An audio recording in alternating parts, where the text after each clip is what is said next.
purchased the AAA 1B MAP training for how to use the MAP callback log. The AAA 1B MAP program is moving towards a web-based callback log.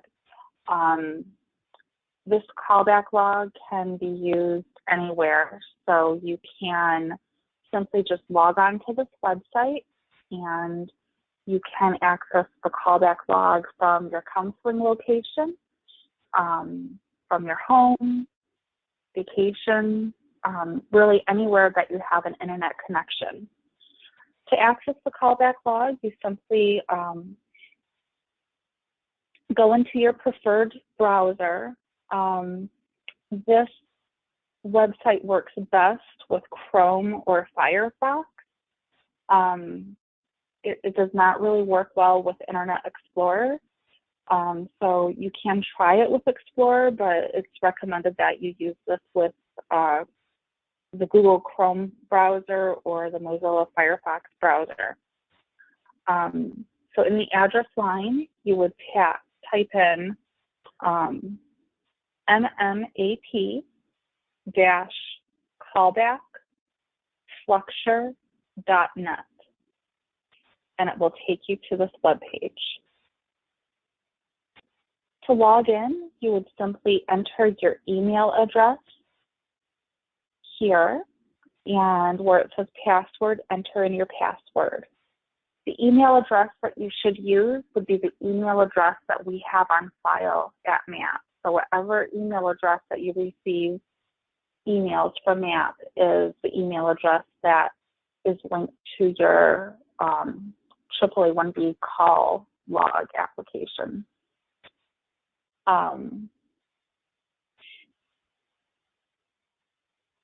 So to log in, you would simply type in your email address,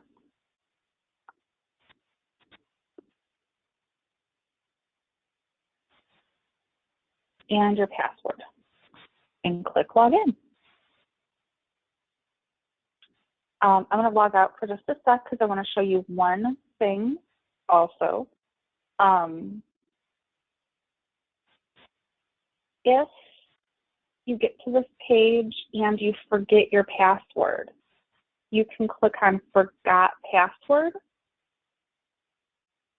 and then you would enter in your email address here and then send the password request. And then once you do that, you should get something in your email instructing you how to reset your password. I'm going to go cancel out of here.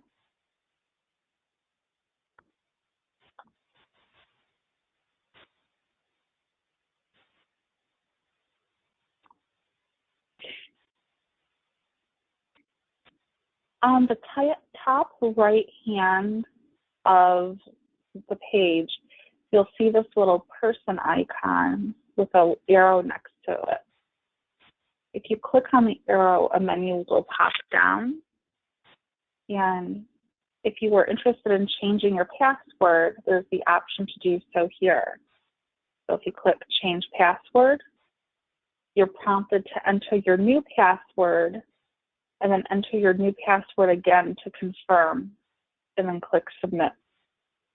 And that's how you change your password. Also, if you ever want to log out using this little arrow next to the person, you can click Log Out. And this menu, the little person and the little drop down next to the person will follow you on any page, so you don't need to be on a specific page to log out. So I'm going to go click back home, and this is the page that appeared when we first logged in. This is our home page. It's also called the Volunteer Dashboard. There's a few features of the Volunteer Dashboard. The first is, if you look over on the left-hand side, is a menu. The menu will contain this home button, an event calendar, and then this is the call log itself where it says My Calls. This menu on the left will follow you from page to page. So no matter where you are in this application, you will have this left-hand menu to navigate home if you'd like. The next part of the volunteer dashboard is the today's calls section. If you've been assigned a call to call back today, you will see a snapshot of your calls here. Next is upcoming events, which is just below the today's calls. The upcoming events are events that are happening into your area. These are events that you may or may not have volunteered for. They're just any event that your site coordinator has posted on this application. A really great use for looking at the events would be to see if there's something that you want to volunteer for. But also, if there's a presentation or event in the area and you're working with a beneficiary, you can always direct that beneficiary to go to that event. For example, if you're working with somebody who's new to Medicare and there's a new to Medicare or Medicare 101 presentation happening in the area, you can let that beneficiary know about that event. So that's what upcoming events are. Finally, there's the My Upcoming Events. And these would be events that you have volunteered for, and there would just list right down here. So the great thing about all these features in the dashboard is for anything that you've signed up for or that might be happening in the area, this is a great at a glance of what's happening for you. The next thing I want to show you is I want to skip down to here over on the menu on the left under My Calls. You'll see there are pending calls, completed calls, and unassigned calls. Let's go ahead and click on Unassigned Calls, and you can see here, this is a list of calls that still need to be made. So when you're going to volunteer and you're looking for people to help, this is where you would go. You would go to Unassigned Calls. Now there are a few different columns for the unassigned calls. There's the received date, and this would be the date that the person initially called, the beneficiary's name, their zip code, county, and phone number. Also a reason for the call. This also lists status. So for status, the call can be new, in progress, left message, or complete. And then there's this view column. Just under the column headings, you'll note there are a couple different filters. So you can filter by received date, by the person's name, by the zip code, or the county. So for the date, you can click on the month, and you can either type in the month or you can use these up and down arrows to select the number. So I'm going up to July. So I can type in the date. And the great thing is that this is very intuitive, where if you type it in, you don't have to hit enter. It just automatically goes to, this next space that it's supposed to go towards. So I filtered by date and look for July 30th, and now it's only pulling up calls from that date.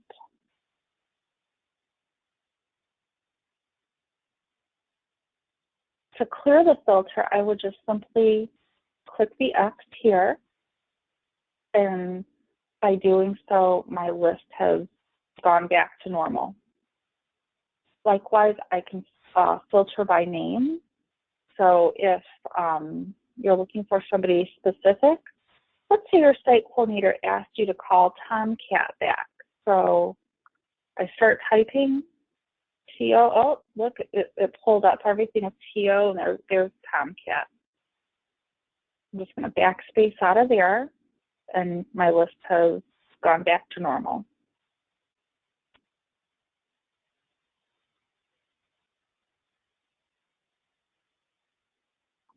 If I want to see more details about a call, I would simply click on this pencil in the blue box.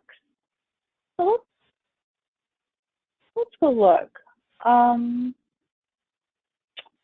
Here we have Atticus Finch calling, and he has questions about cataract surgery.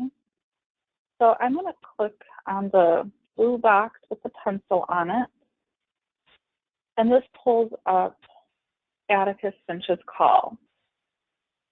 I can see that here's his name, phone number, city, county. It's a call concerning a Medicare benefit explanation. So this corresponds to those topics discussed that are in SHIPTools. And then here we have notes on call. Now the notes on call, that would be for, that's not what he's calling about. That's more for things like call after 2 o'clock, or speak the second language, needs an interpreter. So that's what notes on the call would be. Now, if I want to get out of Atticus Finch's call, let's say I open this up and I'm thinking, oh, I don't have time to do this one today. It looks a little bit in depth. I can simply click the X on the top of this, and it disappears. Let's go back. Let's go back into Atticus Finch's, and let's say we do want to volunteer for this call. At the bottom, you'll see volunteer for call. It prompts you, it asks, are you sure? If I accidentally hit the magic button, I can just click cancel, but no, I'm sure I want to do this, so I'm going to click OK. Success. We've registered for this call, and let's click OK. And let's sign up for a couple calls while we're here, okay? Oh, it looks like Harry Potter needs help to know if Medicare covers bone regrowth. So I'm going to click that blue box again. I'm looking at the details, and yeah, I'm going to volunteer for this call as well. Ask me if I'm sure. Yep, I'm sure. Success. We've registered for this call. Okay, I think that's good for right now. So let's go up to pending calls. Now, pending calls, that's after we've signed up for the calls, it's disappeared from the unassigned calls, and now it's gone to the pending calls. So these are all the calls that I've signed up for. It has the same column headings as the other list. It has the same filters. It does have one extra feature though, and if you know, over on the top right, there's this blue box with a print button. You can go ahead and, if you wanted to, you have the option of just printing this, printing your pending calls page. Let's go ahead and click on that printer button.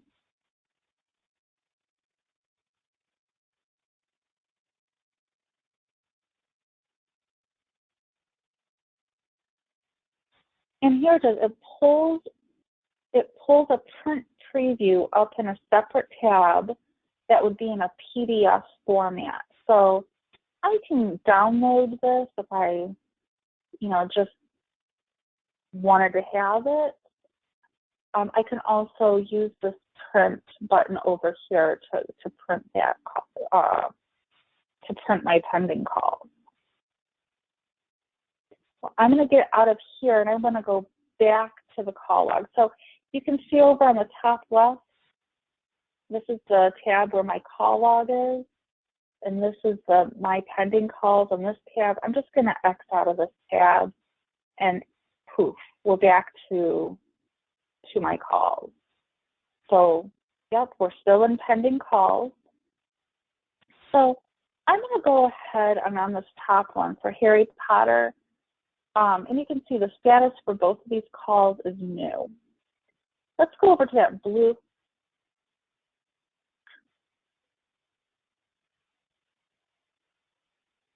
Let's go ahead and go to this blue edit button.